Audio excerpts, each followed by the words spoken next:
ഇന്ത്യയിൽ 8-8.5 കോടിയുടെ ആൾക്കാരുടെ TDS പിടിക്കുന്നുണ്ട്. 6-6.5 കോടി പേര് മാത്രമേ ടാക്സ് ഫയൽ ചെയ്തുള്ളൂ. 2-2.5 കോടിയുടെ ആൾക്കാർ ടാക്സ് ഫയൽ ചെയ്യാറില്ല, ഈ TDS ക്ലെയിം ചെയ്യാറില്ല. ഇപ്പം ഞാൻ പറഞ്ഞില്ലേ 31 ഡിസംബർ ആണ് ഡ്യൂ ഡേറ്റ് 25-26 അസസ്മെന്റ് ചെയ്യാറുണ്ട്. അത് കഴിഞ്ഞാൽ നമുക്ക് ഒരിക്കലും തന്നെ ഇത് ക്ലെയിം ചെയ്യാൻ പറ്റില്ല. Okay, you lose the money. എത്ര കോടിക്കണക്കിന് ഉൾപ്പെടെയുള്ള ആൾക്കാർ റീഫണ്ട് കിട്ടാത്ത പറയും. അറിഞ്ഞാലല്ലേ ഫയൽ ചെയ്യാം. ഈ ബാങ്കിൽ കിടക്കുന്ന ആ എമൗണ്ട് ഉണ്ടല്ലോ, 2 ലക്ഷം കോടി രൂപ, അത് എന്താവും അതിന്റെ അവസ്ഥ? നമ്മുടെ ഇന്ത്യയിൽ വെൽത്തുമായിട്ട് റിലേറ്റഡ് ആയിട്ടുള്ള ഒരു നിയമങ്ങൾക്കും ആർക്കും അവയർനെസ് ഇല്ല. നിങ്ങൾ നിങ്ങളുടെ സക്സഷൻ പ്ലാൻ ചെയ്തിട്ടില്ലെങ്കിൽ ഗവൺമെന്റും നിയമങ്ങളും നിങ്ങളുടെ ലെഗസിയെ തീരുമാനിക്കും. നിങ്ങൾ പ്ലാൻ ചെയ്ത് കഴിഞ്ഞാൽ നിങ്ങളുടെ ട്രൂ ലെഗസിയെ നിങ്ങൾക്ക് തന്നെ കണ്ടുപിടിക്കും. ഈ നിയമങ്ങളൊക്കെ ഉണ്ടാക്കുന്ന സമയത്ത് സത്യം പറഞ്ഞാൽ അവരെയൊക്കെ തൊഴണം. അത്ര ബ്രില്യൻ്റ് ആയിട്ടാണ് ഈ നിയമങ്ങളൊക്കെ ഉണ്ടാക്കിയത്. നമ്മൾ വായിക്കുന്ന ഇംഗ്ലീഷാണ്, നിയമം ഇംഗ്ലീഷ് അല്ല. നിയമം പോലെ വായിക്കണം. കേരളത്തിൽ ഒരു എല്ലാ ബ്രാൻഡുമായിട്ടും ഞാൻ കൺസൾട്ടേഷൻ ചെയ്തിട്ടുണ്ട്. ഇത്ര മാത്രം റിസ്കി ആയിട്ട് ബിസിനസ് ചെയ്യുന്ന ആൾക്കാരെ ലോകത്തോടെയും കാണാൻ പറ്റില്ല. കാരണം ഇവരുടെ എല്ലാ ഐഡിയ ഉണ്ട്. ആകെ ഐഡിയ ഇല്ലാത്തതെന്ന് പറഞ്ഞാൽ ഈ ഒരു കാലഘട്ടത്തിൽ സക്സഷൻ പ്ലാനിങ്ങിൻ്റെ ഇമ്പോർട്ടൻസ് എന്താണെന്നുള്ളതിനെ പറ്റി സംസാരിക്കുന്നതിന് വേണ്ടിയിട്ട് ഇന്ന് നമ്മളോടൊപ്പം ഉള്ളത് ടാക്സ് കൺസൾട്ടൻ്റായ ശ്രീജിത്ത് സാറാണ്. Welcome to ABC sir. This video is powered by Medimix. കാരണം നമുക്കിപ്പോൾ കഴിഞ്ഞ ഇവന്റ് വെച്ച് തുടങ്ങാം. കാരണം ഈ സക്സഷൻ പ്ലാനിങ്ങിനെ പറ്റി ഒരു വളരെ വിശദമായി സംസാരിച്ചുകൊണ്ടൊരു ഇവന്റ് നമ്മൾ ആയത്തിൽ വെച്ച് സംഘടിപ്പിക്കുകയുണ്ടായി. അപ്പോൾ അതിനകത്തു നിന്ന് കുറേ പേർക്ക് ഒരു ചിന്തയുണ്ടായി. അതുപോലെ തന്നെ സാറിൻ്റെ ട്രൂ ലെഗസി അങ്ങനെയുള്ള കാര്യങ്ങളൊക്കെ ലോഞ്ച് ചെയ്തു. എന്താണ് ശരിക്കും ഇതിൻ്റെ ആവശ്യം? ഈ പിന്തുടർച്ച എന്ന് പറയുന്ന ഒരു സംഭവം ബിസിനസ്സിലും നമ്മുടെ വ്യക്തികളിലും എന്താണ് അതിൻ്റെ ആവശ്യകത? ഞാൻ ഈ ഒരു വിഷയം സംസാരിക്കാൻ തുടങ്ങിയിട്ട് ഒരു 4-5 വർഷമായി. പക്ഷെ ആരും നോട്ടീസ് ചെയ്തില്ല. ഞാൻ സെഷൻസ് എടുക്കാറുണ്ട്. അതെ, ഞാൻ NRIസിന് സക്സഷൻ പ്ലാനിങ്ങിൻ്റെ ഇമ്പോർട്ടൻസ് എന്ന് പറഞ്ഞിട്ട് സൗത്ത് ഇന്ത്യൻ ബാങ്ക്സിന്, കൊട്ടക്കിന്, ICICI ബാങ്ക്, അങ്ങനെ ബാങ്കുകൾക്ക് വേണ്ടിയിട്ടും NRI അസോസിയേഷൻസ് വേണ്ടിയിട്ട് കഴിഞ്ഞ ഒരു 4 വർഷമായിട്ട് ഈ സെഷൻ ഞാൻ വളരെ കണ്ടിന്യൂസ് ആയിട്ട് ഓൺലൈൻ എടുത്തുകൊണ്ടിരിക്കുന്നത്. പക്ഷേ അത് അത്രയും ജനങ്ങളിലേക്ക് ആ ശ്രദ്ധ വരുന്നില്ല. പക്ഷേങ്കിൽ ഞാൻ മനസ്സിലാക്കിയത് ഇത് വലിയൊരു ഇമ്പോർട്ടൻസ് ആയിട്ടുള്ള ഒരു വിഷയമാണ്. ആരും തന്നെ ഇഗ്നോർഡാണ് ഈ വിഷയത്തെക്കുറിച്ച്. അപ്പം മൊത്തത്തിൽ എല്ലാവരുടെയും ഒരു അറ്റൻഷൻ വരണം. പിന്നെ ഞാനും അതിനകത്ത് ഒരു പൊട്ടൻഷ്യലായിട്ടുള്ള ഒരു ഓപ്പർച്യൂണിറ്റി കാണുന്നു. അങ്ങനെയാണ് ഞാനത് ട്രൂ ലെഗസി എന്ന് പറഞ്ഞ ഒരു ബ്രാൻഡിൽ നമ്മളൊരു പാൻ ഇന്ത്യ ലെവലിൽ ഇതൊരു വിഷയം കൊണ്ടുപോകണം എന്നുള്ള രീതിയിൽ നമ്മൾ സ്റ്റാർട്ട് ചെയ്ത് ഒരുപാട് പേര് സക്സഷൻ പ്ലാൻ ചെയ്യുന്നുണ്ട് കേട്ടോ. ഈ സക്സഷൻ പ്ലാൻ എന്ന് പറഞ്ഞാൽ രാമായണം മുതലുള്ളതാണ് സക്സഷൻ പ്ലാൻ, അല്ലേ? രാമായണവും മഹാഭാരതവും എല്ലാം സക്സഷൻ പ്ലാനിങ്ങിൻ്റെ ചെയ്തതും ചെയ്യാത്തതിൻ്റെയും ബന്ധപ്പെട്ടിട്ടുള്ള റിസൾട്ടാണ്. അതെ, പ്രശ്നങ്ങൾ നമ്മുടെ മുന്നിൽ കാണിച്ചത് മക്കളിലേക്ക് ഇത് എങ്ങനെ ഹാൻഡ് ഓഫ്, അല്ലെ? മഹാഭാരതം എന്താണ്? അതെ അതെ അതെ അല്ലേ? ഒരാളിൽ നിന്ന് അടുത്ത ജനറേഷനിൽ ആർക്ക് കൊടുക്കണം? അപ്പോൾ ഒരാൾക്ക് കിട്ടി, ഒരാൾ ഹാപ്പിയായി, ഒരാൾക്ക് കിട്ടിയില്ല, അല്ലേ? രാമായണം അങ്ങനെ തന്നെയല്ലേ? രണ്ടും സക്സഷൻ പ്ലാൻ തന്നെയാണ്. അതിൻ്റെ ഒരു റിസൾട്ടാണ്. അവിടുന്ന് മുതൽ തുടങ്ങുകയാണ് ഈ ഒരു ജേണി. എല്ലാവരും അതായത് ഒരു വ്യക്തി ഒരു അസറ്റ് ഉണ്ടാക്കിയിട്ടുണ്ടെങ്കിൽ ആ വ്യക്തി നാളെ പോകുമ്പം ഈ അസറ്റ് വേറൊരു ജനറേഷനിലേക്ക് ഹാൻഡ് ഓവർ ചെയ്യുന്ന സമയത്ത് കിട്ടുന്ന ആൾക്കാരുണ്ടല്ലോ. ഞാൻ ഉണ്ടാക്കിയതല്ല, വേറൊരാൾ ഉണ്ടാക്കിയതാണ്. എനിക്കത് കിട്ടുന്ന സമയത്ത് എനിക്ക് ഒരുപാട് കോൺഫ്ലിക്റ്റ് സംഭവിക്കും. അതെ അതെ, ഒരാൾ ഹാപ്പിയാവും, ഒരാൾ ഹാപ്പി ആവില്ല. കാരണം ഒരാൾ മാത്രമാണെങ്കിൽ പ്രശ്നമില്ല. ഒരച്ഛന് 3 മക്കളുണ്ടെങ്കിൽ 3 മക്കൾക്കും ഒരുപോലെ കൊടുക്കാൻ പറ്റുമോ? വീതിച്ചേ കൊടുക്കാൻ പറ്റത്തുള്ളൂ. ആ വിഹിതമായിട്ട് കൊടുക്കുന്ന സമയത്തുള്ള സിറ്റുവേഷനിൽ ഒരാൾ എക്സ്പെക്ട് ചെയ്യുന്നതും അയാൾക്ക് കിട്ടുന്നതും തമ്മിലുള്ള ഡിഫറൻസ് കൊണ്ടാണ് കോൺഫ്ലിക്റ്റ് സംഭവിക്കുന്നത്. ഈ കൊടുക്കേണ്ട വ്യക്തി ഉണ്ടല്ലോ, ഇദ്ദേഹം കൊടുക്കാതെ പോകുന്നതുകൊണ്ടാണ് അവിടെ കോൺഫ്ലിക്റ്റ് സംഭവിക്കുന്നത്. നമ്മുടെ ഇന്ത്യയിൽ വെൽത്തുമായിട്ട് റിലേറ്റഡ് ആയിട്ടുള്ള ഒരു നിയമങ്ങൾക്കും ആർക്കും അവയർനെസ് ഇല്ല. നമ്മുടെ ഫിനാൻസ് നോളജ്, അല്ലെങ്കിൽ ടാക്സിൻ്റെ നോളജ്, നമ്മുടെ GSTയുടെ നോളജ്, നമ്മുടെ ഈ ബാങ്ക് റിലേറ്റഡ് ആയിട്ടുള്ള നോളജ്, അങ്ങനത്തെ കാര്യങ്ങളൊന്നും സാധാരണ വെൽത്ത് ഉണ്ടാക്കുന്ന ആൾക്കാർക്ക് അറിയില്ല.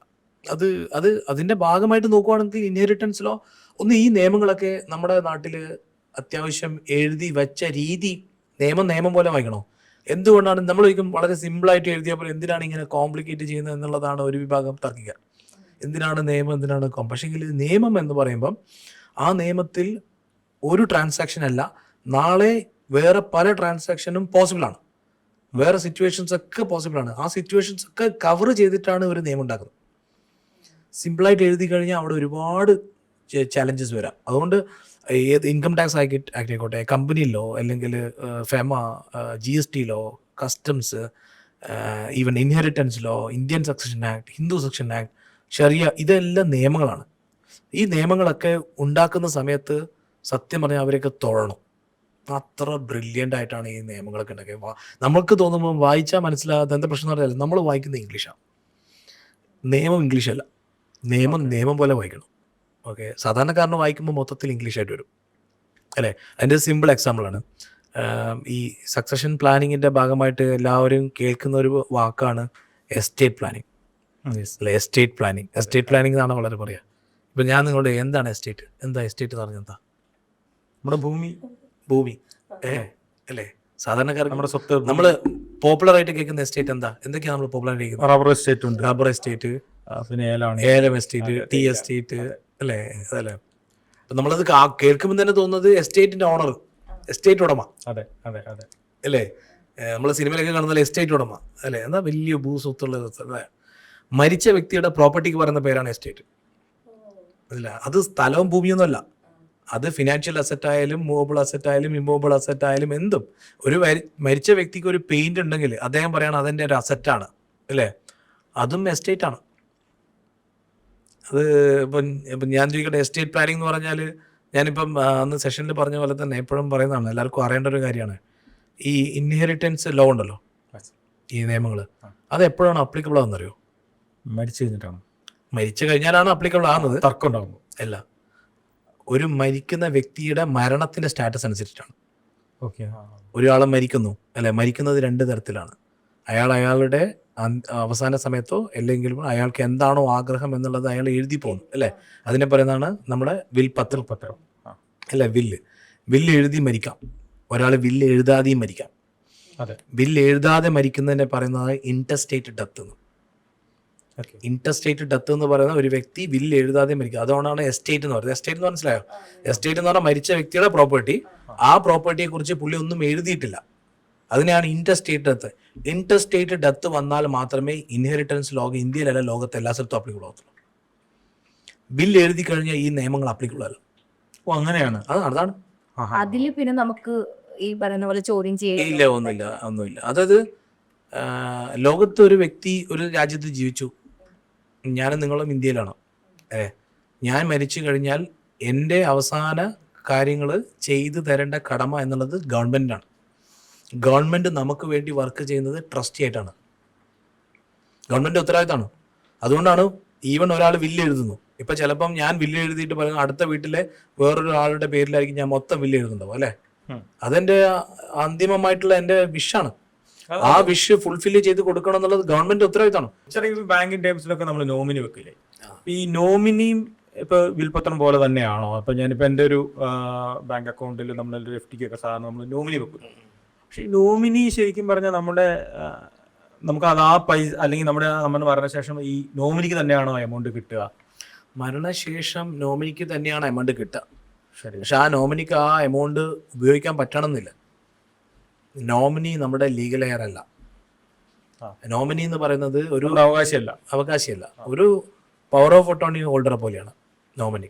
അതായത് ഞാനൊരു ബാങ്കിൽ ഡെപ്പോസിറ്റ് തുടങ്ങുന്നു, ഞാൻ എൻ്റെ മൂത്ത മകൻ്റെ പേരിലോ രണ്ടാമത്തെ മകൻ്റെ പേരിലോ ഞാൻ നോമിനിയായിട്ട് വെക്കുമ്പോൾ എന്താ വെച്ചാൽ എനിക്ക് വിശ്വാസം എൻ്റെ മൂത്ത മകൻ ഈ കാശ് ബാങ്കിൽ നിന്ന് വാങ്ങിയിട്ട് വിശ്വാസത്തോടുകൂടി മറ്റുള്ളവർക്കൊക്കെ വീതിച്ച് കൊടുക്കും എന്നുള്ള വിശ്വാസത്തെ അവനെ ഏൽപ്പിക്കുന്നത്. അല്ലാണ്ട് എൻ്റെ മരണശേഷം മുഴുവനും അദ്ദേഹത്തിന് പോകുന്നതല്ല.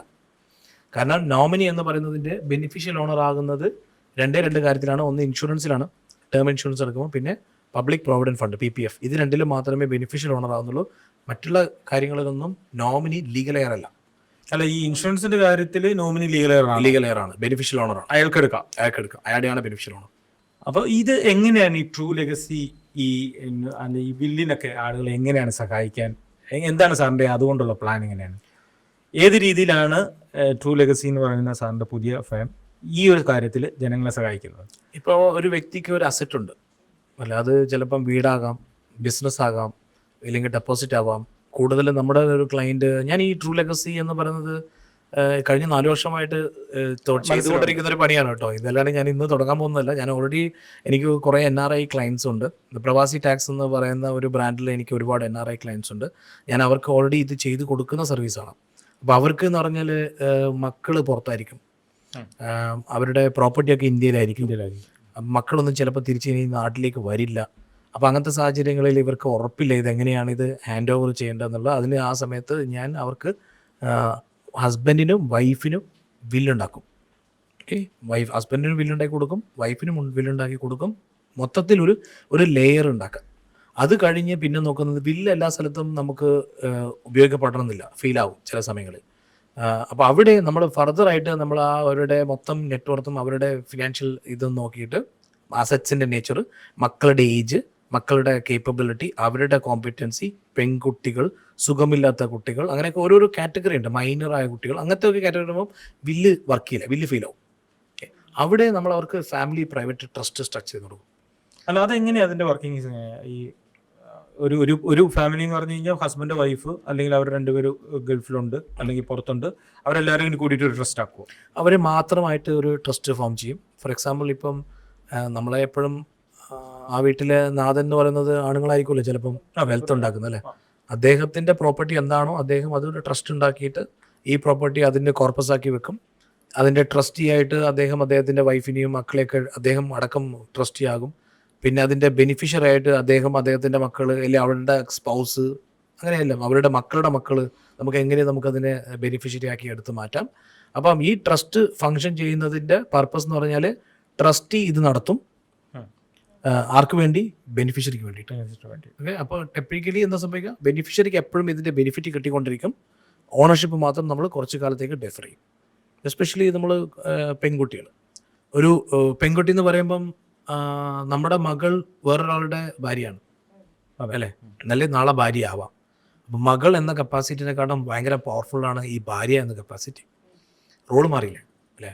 അപ്പം നമ്മുടെ ആ ഭാര്യ എന്ന കപ്പാസിറ്റിയിൽ നമ്മൾ മകൾ എന്ന കപ്പാസിറ്റിയിൽ കൊടുത്ത പ്രോപ്പർട്ടി അവർക്കത് ഭാര്യ എന്ന കപ്പാസിറ്റി എത്തുന്ന സമയത്ത് ചിലപ്പം ഹാൻഡിൽ ചെയ്യാൻ പറ്റണമെന്നില്ല.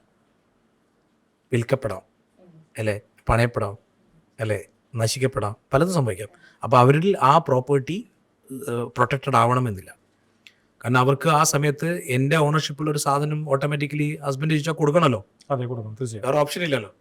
വേണം ഓപ്ഷൻ ഇല്ല, കൊടുക്കാതിരിക്കുന്നില്ല, അത് ഇമോഷണലി കൊടുത്തു പോകും. കാരണം അന്ന് ആ വ്യക്തിയുടെ റോൾ എന്ന് പറയുന്നത് വൈഫ് എന്ന റോളാണ്. പക്ഷെ വാങ്ങിച്ചത് ഈ പ്രോപ്പർട്ടി മകൾ എന്ന റോളിലാണ് ഇയാൾ പ്രോപ്പർട്ടി വാങ്ങിച്ചിട്ടുണ്ടാവും. ഞാൻ ലോജിക്ക് മനസ്സിലായോ? അപ്പോൾ ഐഡിയലി നമ്മൾ മക്കൾക്ക് 20-21 വയസ്സിലൊക്കെ നമ്മൾ ഗോൾഡായിട്ടും, നമ്മൾ ഏറ്റവും കൂടുതൽ കേരളത്തിൽ കൊടുക്കുന്നത് ഗോൾഡാണ്. 100-150 ഗോൾഡായിട്ട് കൊടുക്കുന്നത്. ഓക്കെ, 20 കൊല്ലം കഴിഞ്ഞ് ഈ ഗോൾഡ് കാണൂല. ഈ ഗോൾഡ് വല്ല ഫ്ലാറ്റായിട്ട് മാറിയിട്ടുണ്ടോ, അല്ല വല്ല ബിസിനസ്സിൽ അസറ്റായിട്ട് മാറിയിട്ടുണ്ടോ, ഇല്ലെങ്കിൽ ആ ഗോൾഡ് പണയപ്പെട്ടിട്ട് സാധനം നശിച്ചു പോയിട്ടുണ്ടാവും.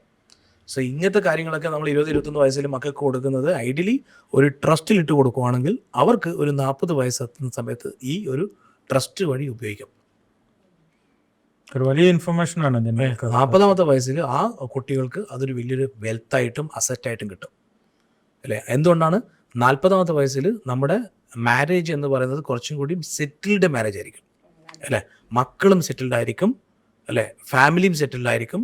മക്കൾക്ക് ഒരു 15-16 വയസ്സിലൊക്കെ അടുത്ത എഡ്യൂക്കേഷനൊക്കെ പോകുന്ന സമയത്തൊക്കെ ആ സമയത്ത് ഒരു ഫിനാൻഷ്യൽ നീഡും കാര്യങ്ങളൊക്കെ വരുന്ന സമയത്ത് ഇത് വലിയൊരു ഇൻഷുറൻസ് മണി പോലെ കിട്ടും. ആവശ്യമില്ലെങ്കിൽ അവരും വെൽത്ത് ഉണ്ടാക്കി തുടങ്ങും, ആവശ്യമില്ലെങ്കിൽ അത് അവരടുത്ത ജനറേഷനിലേക്ക് അത് പാസ് ഓൺ ചെയ്യും. ആ സമയത്ത് വളരെ നീടുള്ള സമയത്ത് ഇതൊരു വലിയൊരു കോൺട്രിബ്യൂഷൻ ആയിട്ട് കിട്ടിയിട്ട് അവർക്കത് ഉപയോഗിക്കാനും പറ്റും. ഈ ട്രൂ ലെഗസി വെബ്സൈറ്റിൽ നമ്മൾ സെർച്ച് ചെയ്യുമ്പോൾ കുറേ കാര്യങ്ങൾ അതിൻ്റെ അകത്ത് നമുക്ക് നോക്കാൻ പറ്റുമല്ലോ. എന്താണ് ആ ഒരു രീതിയിലേക്ക് അതിനെ? ട്രൂ ലെഗസിയുടെ സൈറ്റിൽ കയറിയിട്ട് ഇപ്പം നിങ്ങൾക്ക് നിങ്ങളുടെ ലീഗൽ എയറിനെ നിങ്ങൾക്ക് തന്നെ കണ്ടുപിടിക്കാൻ പറ്റും. അതെ, എത്ര കിട്ടും, ആർക്ക് എത്ര പെർസെൻറ്റേജ് കിട്ടും. അതിപ്പോൾ ഹിന്ദു ആയിക്കോട്ടെ, മുസ്ലിം ആയിക്കോട്ടെ, ക്രിസ്ത്യൻ ആയിക്കോട്ടെ, നമ്മൾ തന്നെ അകത്ത് കയറി ചേസ് ചെയ്ത് കഴിഞ്ഞാൽ നമ്മുടെ വൈഫിൻ്റെ സ്റ്റാറ്റസ് അല്ലെങ്കിൽ മക്കളുടെ സ്റ്റാറ്റസ്, എത്ര മക്കളുണ്ട്, മറ്റേ അച്ഛനുണ്ടോ, അമ്മയുണ്ടോ, ബ്രദറുണ്ടോ, സിബ്ലിങ്സ്, അങ്ങനെയൊക്കെ ഇട്ട് കഴിഞ്ഞാൽ എക്സാക്ട്ലി നിങ്ങൾക്ക് കിട്ടുന്ന ഒരു പെർസെൻറ്റേജ് പറഞ്ഞാൽ വൈഫിന് എത്ര കിട്ടും, അച്ഛൻ എത്ര കിട്ടും, അമ്മയ്ക്ക് എത്ര കിട്ടും, മകനും മകൾക്കൊക്കെ എത്ര പോർഷൻ കിട്ടും എന്നതിനെ പറ്റി അതിപ്പോൾ ആണായാലും പെണ്ണായാലും കിട്ടും. അത് നമ്മൾ വില്ലെന്ന് എഴുതിയിട്ടില്ലെങ്കിൽ കൃത്യമായി കിട്ടുന്ന സാധനത്തിന്റെ ഒരു ഐഡിയ കിട്ടും. ഐഡിയ ഇത് ശരിക്കും ഒരു രജിസ്ട്രേഷനോ കാര്യങ്ങളോ ഒന്നും ആവശ്യമില്ലാണ്ട് ആ പ്രേക്ഷകർക്ക് ആർക്ക് വേണേലും അത് സെർച്ച് ചെയ്ത് കഴിഞ്ഞാൽ അവർക്ക് തന്നെ മനസ്സിലാക്കാൻ പറ്റൂലേ ട്രൂ ലെഗസി? അതെ, ആ വെബ്സൈറ്റിന്റെ കാര്യങ്ങളും പറഞ്ഞു ആർക്കെങ്കിലും സെർച്ച് ചെയ്യണമെങ്കിൽ സെർച്ച് ചെയ്തോട്ടെ. truelegacy.in എന്ന് പറഞ്ഞ സൈറ്റ് കയറി കഴിഞ്ഞാൽ നിങ്ങൾക്ക് ഐഡിയലി അതിൽ പോയി നിങ്ങളുടെ ഇൻഹെറിറ്റൻസിനെ കണ്ടുപിടിക്കാൻ പറ്റും, നിങ്ങളുടെ ലീഗൽ എയറിനെ കണ്ടുപിടിക്കാൻ പറ്റും. ആ ലീഗൽ എന്ത് കിട്ടും? ഞാൻ ലോജിക്കലി പറയായിരുന്നു, നിങ്ങൾ പ്ലാൻ ചെയ്തിട്ടില്ലെങ്കിൽ നിയമം നിങ്ങളുടെ ലീഗൽ എയറിനെ കണ്ടുപിടിക്കും. അതെ അതെ അതെ അതെ. നിങ്ങൾ പ്ലാൻ ചെയ്ത് കഴിഞ്ഞാൽ നിങ്ങളുടെ ട്രൂ ലെഗസിയെ നിങ്ങൾക്ക് തന്നെ കണ്ടുപിടിക്കാം. അതാണ് ഞാൻ ട്രൂ ലെഗസി എന്നുള്ള പേര്. ട്രൂ ലെഗസി എന്ന് പറഞ്ഞാൽ നിങ്ങളുടെ ലെഗസി ഉണ്ടല്ലോ, അത് ശരിക്കുള്ള ലെഗസി, അതാണ് ട്രൂ ലെഗസി. ട്രൂ ലെഗസി, അതാണ്. ഓ, ശരി ശരി ശരി, അതാണ് ട്രൂ ലെഗസി. പേര് ഇപ്പോഴാണ് മനസ്സിലായി. സാർ പക്ഷേ അത് അവിടെ വെച്ച് പറഞ്ഞോ? ഇല്ല പറഞ്ഞിട്ടില്ല. നമുക്ക് എല്ലാത്തിനും നമുക്ക് നമ്മുടെ എല്ലാ ബ്രാൻഡിനും ആ പേരിടുമ്പോൾ ഓട്ടോമാറ്റിക്കലി ഞാൻ കസ്റ്റമറെ മൈൻഡിൽ വെച്ചിട്ടാണ് പേരിടാറ്. കാരണം അദ്ദേഹത്തിന് അത് എന്താണെന്നാൽ എൻ്റെ ശരിക്കുമുള്ള ലെഗസീനെ എനിക്ക് ട്രൂ ലെഗസി വഴി കണ്ടുപിടിക്കാൻ പറ്റും. കണ്ടുപിടിക്കാൻ മാത്രമല്ല, ഗവൺമെന്റ് എന്താണ് കണ്ടുപിടിച്ചേണ്ടതെന്നുള്ളത് മനസ്സിലാക്കിയിട്ട് നമുക്ക് എന്താണെന്നുള്ളത് നമുക്ക് കണ്ടുപിടിക്കാം. നമ്മുടെ ട്രൂ ലെഗസി നിങ്ങൾ പ്ലാൻ ചെയ്താൽ നിങ്ങളുടെ ചിലപ്പം ട്രൂ ലെഗസിയിൽ ചിലപ്പം നിങ്ങളുടെ അനിയന് നിങ്ങളുടെ അനിയത്തിക്ക് വരുമായിരിക്കാം. മനസ്സിലായി. കാരണം നിങ്ങളിൽ ഡിപ്പെൻഡൻ്റ് ആവാം. പലപ്പോഴും ഇൻഹെറിറ്റൻസ് ലോയിൽ ഫണ്ണി ആയിട്ടുള്ള ഒരു പാർട്ട് വരുന്ന പറഞ്ഞാൽ നമ്മുടെ ഫിനാൻഷ്യലി ഡിപ്പെൻഡൻ്റ് ആയിട്ടുള്ള സിബ്ലിങ്സ് ഇതിൽ പിക്ചറിൽ ഉണ്ടാവാറില്ല. ഇപ്പൊ ഒരു മൂത്ത ചേട്ടൻ ഉണ്ടാവും അല്ലെ, ആ മൂത്ത ചേട്ടനിൽ ഡിപ്പെൻഡൻ്റ് ആയിട്ട് പഠിക്കുന്ന ഒരു അനിയത്തിയോ അനിയനോ ഉണ്ടാവാം അല്ലെ. ഇവരിൽ ഡിപ്പെൻഡൻ്റ് ആയിട്ട് ചിലപ്പോൾ അച്ഛനായിരിക്കും, അച്ഛൻ ഉണ്ടാവില്ല. ഈ മൂത്ത ചേട്ടനിൽ ഡിപ്പെൻഡൻ്റ് ആയിട്ട് വർക്ക് ചെയ്യുന്ന പഠിക്കുന്ന വല്ല എഡ്യൂക്കേഷനിൽ വല്ല ഏതെങ്കിലും പകുതി കോഴ്സ് ചെയ്തുകൊണ്ടിരിക്കുന്ന ആ ഒരു ടൈപ്പ് ഓഫ് ആൾക്കാരൊക്കെ ഉണ്ടാവും. ഒരുപാടുണ്ടാവില്ല നമ്മുടെ കൂട്ടത്തിൽ. കുട്ടികൾ ചിലപ്പം ചേട്ടൻ പഠിപ്പിക്കുന്ന കുട്ടികളൊക്കെ ഉണ്ടാവും. ഇൻ കേസ് ആ ചേട്ടൻ എന്തെങ്കിലും സംഭവിച്ചു കഴിഞ്ഞാൽ അത് ഇൻഹെറിറ്റൻസ് പോകുന്നത് വൈഫിനും മക്കൾക്കും മാത്രമേ ഉണ്ടാവും. ഓഫ് കോഴ്സ് അവർക്ക് വേണം, പക്ഷെ ഈ ഫിനാൻഷ്യലി ഡിപ്പെൻഡ് ആയ അനിയത്തിമാരും അനിയന്മാരുണ്ടല്ലേ, അവര് ചെത്തന്മാരെ വഴിയാതരാവും. അവർക്കൊന്നുമില്ല. ഇതെങ്ങനെ അടുത്ത സ്റ്റെപ്പ് എങ്ങനെയാണ്? ഇപ്പം നമ്മളിപ്പോൾ സൈറ്റിൽ വന്നു, ഇവർ നോക്കി, ഇപ്പോൾ സാറുമായിട്ട് കോൺടാക്ട് ചെയ്യണം, അല്ലെങ്കിൽ എനിക്കിത് ചെയ്യണം. ഇപ്പോൾ ഒരാൾ മിക്കവാറും നമ്മുടെ പ്രേക്ഷകരെല്ലാം NRIs ആണ്. അവർക്ക് എങ്ങനെയാണ് ഈ എൻക്വയറി ഉണ്ട്? എൻക്വയറി ആ വെബ്സൈറ്റിൽ തന്നെ ത്രൂ ഓൺലൈൻ തന്നെ നമുക്ക് ബാക്കിയുള്ള എൻക്വയറി ഉണ്ട്. നമ്മള് നോർമലി ഇപ്പൊ ഞങ്ങള് കാണുന്ന പറഞ്ഞാൽ ഈ ഒരു വിഷയം അറിയില്ല. എൻ്റെ ഒരു എല്ലാ ക്ലയൻറ്റുമായിട്ട് ഞാനൊരു 15 to 20 minutes കൺസൾട്ടേഷൻ ഫ്രീ ആയിട്ട് ചെയ്തിട്ടുണ്ട്. ശരി, അത് ഞാനിപ്പോഴും ചെയ്യും. അതിപ്പോൾ ഈവൻ സൈറ്റിൽ വരുന്ന ആളായാലും റിക്വയർഡ് ആയിട്ടുള്ള ഒരു നീഡുള്ള ആൾക്ക് വന്നിട്ട് ഒരു 15-20 minutes നമ്മൾ ഇതിൻ്റെ ഒരു ഫ്രീ കൺസൾട്ടേഷൻ. കാരണം ഇതിൻ്റെ അവയർനെസ്സും ഇതിൻ്റെ ഈ ആൾക്കാർക്ക് അറിയാത്ത എന്താണ്, കാരണം ഇത് പ്രോഡക്റ്റ് അല്ല, ഇത് വളരെ ഇമോഷണൽ സബ്ജക്റ്റാണ്. എങ്ങനെയാണ് ഈ ഒരു CA മേഖലയിലേക്ക് എങ്ങനെയാണ് ഈ ഒരു ക്യാപിറ്റൽ പോലുള്ള ഒരു സാധനത്തിലേക്കൊക്കെ വരണേ? ഞാൻ തലശ്ശേരി, പള്ളൂർ, നമ്മുടെ കോടിയേരി ആ ഭാഗങ്ങളിൽ പള്ളൂർ സ്കൂളിലാണ് ഞാൻ പഠിച്ചത്. ഒരു 10 വർഷത്തോളം മലയാളം മീഡിയം സ്കൂളിൽ തന്നെ പഠിച്ചത്. അത് കഴിഞ്ഞ് പിന്നെയും ഗവൺമെൻറ് കോളേജിൽ, മട്ടന്നൂർ കോളേജിൽ ഞാനൊരു നമ്മുടെ പണ്ട് ഡിഗ്രി ആണല്ലോ, 5 വർഷം കോളേജ്. അപ്പം അതെല്ലാം കഴിഞ്ഞ് ഞാൻ തലശ്ശേരിയിൽ നിന്ന് മനസ്സിലായി നമ്മൾ നാട്ടിൽ തന്നെ നിന്നിട്ടൊരു കാര്യമില്ല. പ്രത്യേകിച്ചിട്ട് BCom കഴിഞ്ഞാൽ എന്താണെന്ന് വലിയ ചോദിച്ച് കാണും അല്ലേ. ബാങ്കിൽ നമ്മൾ കാണുന്നത് ഏറ്റവും വലിയ ജോലി എന്ന് പറഞ്ഞാൽ ബാങ്കിലെ ജോലിയാണ്. അതാണ് ഷർട്ടും പാൻറ്റൊക്കെ മര്യാദയ്ക്ക് ഇട്ടിട്ട് ആൾക്കാർ പോകുന്ന ജോലി ബാങ്കിലെ ജോലിയാണ്. പിന്നെ ഞാൻ സൂട്ടിട്ട് കാണുന്നത് TTRനെയാണ്. ഏത് ട്രെയിനിലെ ഈ പറഞ്ഞ ആദ്യമായിട്ട് കമ്പ്യൂട്ടർ കണ്ടത് തലശ്ശേരി റെയിൽവേ സ്റ്റേഷനിലാണ്. നമ്മൾ കാണുന്നത് തലശ്ശേരി റെയിൽവേ സ്റ്റേഷനിലാണ്, ഈ ടിക്കറ്റ് കൗണ്ടറിലാണ് ഈ പരിപാടി കാണുന്നത്. നമുക്ക് അതിനുള്ള എക്സ്പോഷർ ഒന്നുമില്ല. അന്നൊക്കെ ഇന്റർനെറ്റ് 99-ൽ 98-ലൊക്കെ ഇന്റർനെറ്റ് കഫേ പോവാന്ന് പറഞ്ഞാൽ എനിക്ക് ഓർമ്മയില്ല എത്രയാണ്, 10 രൂപയൊക്കെ കൊടുത്ത് അരമണിക്കൂറൊക്കെ നമുക്ക് അത് നമ്മളന്ന് ചെയ്യുന്നത് മെയിൽ ചെക്ക് ചെയ്യാനാണ് പോകുന്നത്. യാഹു, അന്ന് Gmail ഒന്നും ഇല്ല, യാഹു ചെക്ക് ചെയ്യാനാണ് നമ്മൾ അന്ന് പോകുന്നത്. പക്ഷെ ആ ഒരു ഏരിയയിൽ നിന്ന് നമുക്ക് ഇനി മുന്നോട്ട് പോകണമെന്ന് പറഞ്ഞു കഴിഞ്ഞാൽ വേറെ പ്രത്യേകിച്ചിട്ട് സാമ്പത്തികമായിട്ട് പഠിപ്പിക്കാനുള്ള സാമ്പത്തിക ശേഷിയൊന്നുമില്ല. ഇന്ത്യയിൽ ഏറ്റവും ചീപ്പായിട്ടുള്ള കോഴ്സ് CA ആണ്. അന്നും ഇന്നും ആണല്ലേ. പിന്നെ CA is A very cheapest course, പക്ഷെ വെരി ഡിഫിക്കൽട്ട് ടു പാസ്സാവാൻ പാടാണ്, കയറാൻ വളരെ എളുപ്പമാണ്. ആർക്ക് വേണമെങ്കിലും അകത്ത് കയറാം, ജോയിൻ ചെയ്യാം. പക്ഷെ അവിടെ നിന്ന് എക്സിറ്റ് ആവാൻ ഭയങ്കര ഡിഫിക്കൽട്ടാണ്. അപ്പോൾ നമുക്ക് പ്രത്യേകിച്ച് വേറെ പരിപാടിയൊന്നുമില്ല. ഓക്കെ, ഇതാണ് ഏറ്റവും ചീപ്പായിട്ടുള്ള കോഴ്സ്. അപ്പം എനിക്ക് ഇഷ്ടപ്പെട്ടെന്ന് പറഞ്ഞാൽ CAക്ക് ഇല്ലാത്ത ഒരു പ്രത്യേകത, മറ്റുള്ള കോഴ്സില്ലാത്തൊരു പ്രത്യേകത CAക്ക് ഉണ്ട്. അവിടെ ആർട്ടിക്കിൾഷിപ്പ് ഉണ്ട്. അതായത് ഒരു ഓഫീസിൽ പോയി ജോലി ചെയ്യണം. ഇന്റേൺഷിപ്പ് എന്ന് പറയുന്നത് 3 വർഷത്തെ ആർട്ടിക്കിൾഷിപ്പ് മാൻഡേറ്ററി ആണ്. അതുകൊണ്ടാണ് ഞാൻ CAക്ക് ജോയിൻ ചെയ്തത്. എനിക്ക് ഓഫീസിൽ പോകാൻ ഭയങ്കര ഇഷ്ടം. ഞാൻ രാവിലെ 9:15 ഓഫീസിൽ പോകും. നമ്മുടെ പ്രോഗ്രാമിന് എൻ്റെ സാറ് വന്നായിരുന്നു, B. രാമസുബ്രഹ്മണ്യൻ. ഞാൻ ആർട്ടിക്കിൾഷിപ്പ് ചെയ്ത അദ്ദേഹമാണ്. എനിക്ക് ആദ്യമായിട്ട് ഞാൻ ഇൻ്റർവ്യൂവിന് പോകുന്നു. അദ്ദേഹം ചോദിച്ചു, എനിക്ക് ഇംഗ്ലീഷ് മര്യാദയ്ക്ക് പറയാൻ അറിയില്ല, മര്യാദയ്ക്ക് തമിഴ് പറയാൻ എനിക്ക് അറിയത്തില്ല, പക്ഷെ എനിക്ക് ആർട്ടിക്കിൾഷിപ്പ് ചെയ്യണം. ചെന്നൈയിൽ പുള്ളിയും ആദ്യമായിട്ട് തുറന്നു വെച്ചിരിക്കുകയാണ് കട. പുള്ളിയും ഓഡിറ്റ് ഫേമിൽ തുടങ്ങിയിരിക്കുകയാണ്. അവിടെയും ആരുമില്ല, അവിടെ ഒരു പ്യൂൺ ഉണ്ടായിരുന്നു, ഒരു ടൈപ്പ് റൈറ്റർ ഉണ്ടായിരുന്നു. അദ്ദേഹം ആദ്യമായിട്ടാണ് കൺസൾട്ട് ചെയ്യുന്നത്. അവിടെയും പണിയൊന്നുമില്ല, അദ്ദേഹം സ്റ്റാർട്ട് ചെയ്തു. അപ്പോൾ എന്നോട് ചോദിച്ചു CV ഉണ്ടോ? ഞാൻ പറഞ്ഞു CV ഇല്ല. പുള്ളി തന്നെ പേപ്പർ എടുത്തിട്ട് എൻ്റെ പേരും അഡ്രസ്സൊക്കെ എഴുതിയിട്ട് ഇതാണ് എൻ്റെ CV, പുള്ളിയോട് ഇവിടെ ഒപ്പിട്ടുന്നത്, ഞാനോട് സൈൻ ചെയ്ത് കൊടുത്തു. അതാണ് എൻ്റെ പുള്ളിയാണ്. ഞാൻ I started journey from him. അപ്പോൾ എനിക്ക് ഓഫീസിൽ പോകുന്നത് ഭയങ്കര ഇഷ്ടമാണ്. 9:15 ആകുമ്പോൾ ഞാൻ ഓഫീസിലുണ്ടോ, ഈ ഫയൽ നോക്കുക, കാര്യങ്ങളൊക്കെ നല്ല പാൻറ് ഷർട്ടൊക്കെ ഇൻ ചെയ്തിട്ട് പോകാമല്ലോ. നമ്മൾ അതൊരു ജോലിക്ക് പോകുന്ന 300 രൂപ കേട്ടോ സ്റ്റൈപ്പൻഡ്, 300 rupees സ്റ്റൈപ്പൻഡ് ഒരു മാസം. Okay. Second year 600, third year 900 rupees. ഇങ്ങനെ 3 വർഷം ഇന്റേൺഷിപ്പ് ചെയ്തു. അപ്പോൾ എനിക്ക് ആ ആർട്ടിക്കിൾഷിപ്പ്, ആ ഇന്റേൺഷിപ്പ് ഒക്കെ ഭയങ്കരമായിട്ട് എനിക്ക് ഇഷ്ടപ്പെട്ട ഒരു ജില്ല. അവിടെ നിന്ന് ഞാൻ ടാക്സും കാര്യങ്ങളൊക്കെ പഠിച്ചു വന്ന. സാർ ആദ്യം തന്നെ പറഞ്ഞു ഓഫീസിൽ ജോലി ചെയ്യാനുള്ള ഇഷ്ടം കൊണ്ടാണ് CA ജോയിൻ ചെയ്തല്ലോ. പക്ഷെ അങ്ങനെ പൊക്കോണ്ടിരുന്ന ഒരാൾ പെട്ടെന്ന് ഇങ്ങനെ ഒരു രീതിയിൽ മാറ്റി ചിന്തിക്കാൻ, സ്വന്തമായിട്ടൊരു കാര്യം സ്റ്റാർട്ട് ചെയ്യണം എന്ന് വന്നപ്പോഴത്തേക്ക് അതെന്തുകൊണ്ടായിരുന്നു അങ്ങനെ ഒരു തോട്ട് വന്നത്? ഞാൻ എൻ്റെ ക്യാപിറ്റൽ സ്റ്റാർട്ട് ചെയ്യാനാണ്. അതെ. ഇല്ല, ഞാൻ ഓൾമോസ്റ്റ് 2012 മുതൽ ഇൻഡിപെൻഡൻ്റ് ആയിട്ട് തന്നെ മാനേജ് ചെയ്തിട്ടുണ്ടായിരുന്നു.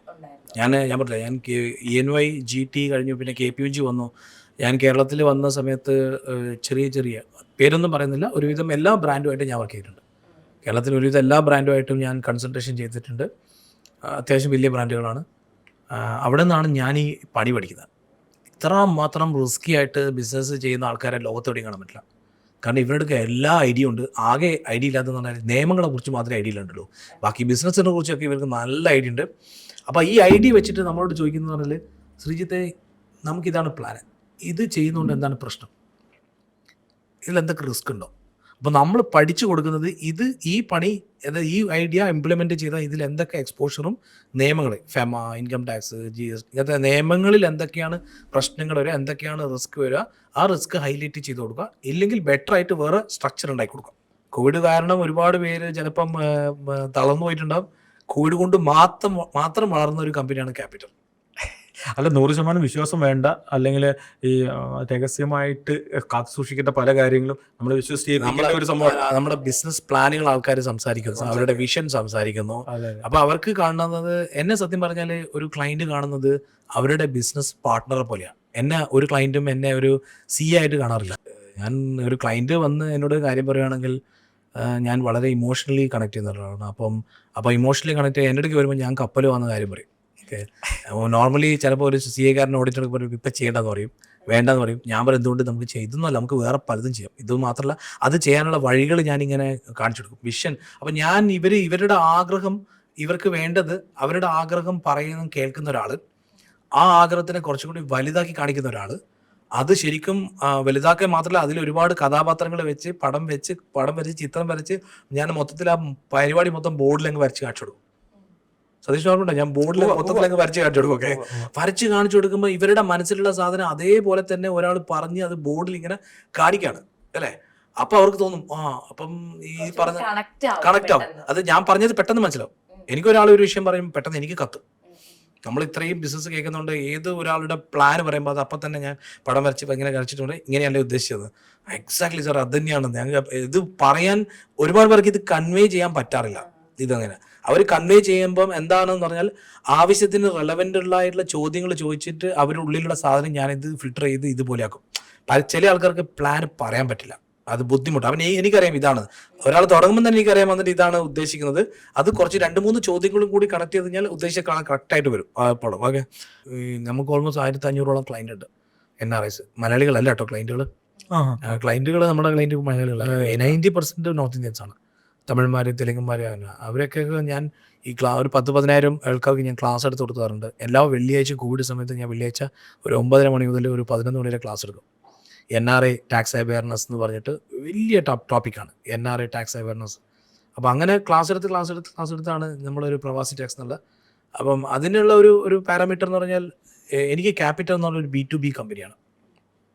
അതിന് വളരാൻ ഒരു ലിമിറ്റ് ഉണ്ട്, അല്ലേ? പ്രവാസി ടാക്സ് എന്നൊരു B2C കൺസൾട്ടിങ് ആണ്. അതിന് എന്ന് പറഞ്ഞാൽ C ഈസ് ദ ലിമിറ്റ്. എത്ര വേണമെങ്കിലും നമുക്കത് എക്സ്പാൻഡ് ചെയ്യാൻ പറ്റും. അങ്ങനെയാണ് അങ്ങനെ ഒരുപാട് പേർക്ക് ഞാൻ അങ്ങനെ ചെയ്യാറില്ല. വളരെ ലിമിറ്റഡ് ആയിട്ടുള്ള HNI NRIസിന് മാത്രമല്ല. എൻ്റെ സർവീസൊക്കെ കുറച്ച് നീഷാണ്. ക്യാപിറ്റൽ ആയാലും പ്രവാസി ടാക്സ് ആയാലും സ്പെഷ്യൽ 40 ആയാലും ഈ പറയുന്ന ബിസിനസ് എല്ലാ മോഡൽ എന്ന് പറഞ്ഞാൽ വളരെ നീഷ് കമ്മ്യൂണിറ്റിയാണ്. ഞങ്ങനെ വൈഡർ ഓഡിയൻസിന് വേണ്ടിയിട്ട് ഇപ്പോൾ ക്യാപിറ്റലിൽ തന്നെ ഞങ്ങൾ അങ്ങനെ എല്ലാവരും നമ്മൾ കൺസൾട്ട് ചെയ്യാറില്ല. ഈ ഒരു NRIs ഫേസ് ചെയ്യുന്ന ഏറ്റവും കൂടുതൽ ഡിഫിക്കൽട്ട് ആയിട്ടുള്ള പ്രോബ്ലംസ് എന്തായിരിക്കും ഈ ടാക്സ് റിലേറ്റഡ് ആണെങ്കിലും? നമുക്ക് അത് മാത്രം 1 മണിക്കൂർ സംസാരിക്കാം. ആ ടോപ്പിക്ക് മാത്രമായിട്ട് വേണമെങ്കിൽ 1-2 മണിക്കൂർ കഴിഞ്ഞാലും തീരാത്തൊരു ടോപ്പിക്കാണ് ഈ NRIയുടെ tax awareness. It's a very big topic, very big. നമ്മളൊന്നും അറിയാത്തിടത്തോളം അവർക്ക് ഇതിനെക്കുറിച്ച് ധാരണയില്ല. എസ്പെഷ്യലി ഹൈലി ക്വാളിഫൈഡ് ആയിട്ടുള്ള എഞ്ചിനീയർമാർ, ഡോക്ടർമാർ, ഇവരെല്ലാവരും ഉണ്ടല്ലോ. ഇവർക്ക് നമ്മളൊക്കെ ഉണ്ടാക്കുന്ന പൈസ എവിടെയാണ് ഇൻവെസ്റ്റ് ചെയ്യുന്നത്? ഇന്ത്യയിലാണ്. എസ്പെഷ്യലി ഗൾഫിൽ NRI എവിടെ ഇൻവെസ്റ്റ് ചെയ്യുന്നത്? ഇന്ത്യയിൽ ഇന്ത്യയിലാണ്. പ്രോപ്പർട്ടി വാങ്ങുന്നു, FD ഇടുന്നു, ഷെയറിൽ ഇൻവെസ്റ്റ് ചെയ്യുന്നു, മ്യൂച്വൽ ഫണ്ടിൽ ഇൻവെസ്റ്റ് ചെയ്യുന്നു. ഇതിൽ നിന്നൊക്കെ വരുമാനം കിട്ടും അല്ലേ? റെൻ്റായിട്ട്, ഡിവിഡൻഡ്, ക്യാപിറ്റൽ ഗെയിന്, ഇതിനൊക്കെ ടാക്സ് അടയ്ക്കണം.